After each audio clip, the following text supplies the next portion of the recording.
রান্না করতে করতে যখন প্রচণ্ড ঘেমে যাই তখন কাজু আমাকে বায়না করে যে একটা কবিতা শোনাও। তাই এই রূপ নিয়ে কবিতা বলতে আসার জন্য আগেই ক্ষমা চেয়ে নিচ্ছি।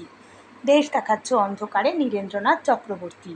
দেশ দেখাচ্ছ অন্ধকারে, এই যে নদী, এই অরণ্য, ওইটে পাহাড় এবং ওইটে মরুভূমি। দেশ দেখাচ্ছ অন্ধকারের মধ্যে তুমি। বার করেছ নতুন খেলা, শহর গঞ্জ ক্ষেত খামারে। ঘুমিয়ে আছে দেশটা যখন রাত্রিবেলা, খুলেছ মানচিত্রখানি। এইখানে ধান, চায়ের বাগান এবং দূরে ওইখানেতে কাপাস তুলো, কফি, তামাক। দম লাগানো কলের মতো হাজার কথা শুনিয়ে যাচ্ছ। গুরুমশাই, অন্ধকারের মধ্যে তুমি দেশ দেখাচ্ছ, কিন্তু আমরা দেশ দেখি না অন্ধকারে। নৈশ বিদ্যালয় থেকে চুপি চুপি পালিয়ে আসি জলের ধারে, ঘাসের পরে চিত হয়ে শুই, আকাশে নক্ষত্র শুনি, ছলাৎ ছলাৎ ঢেউয়ের টানা শব্দ শুনি। মাথার মধ্যে পাক খেয়ে যায় টুকরো টুকরো হাজার ছবি।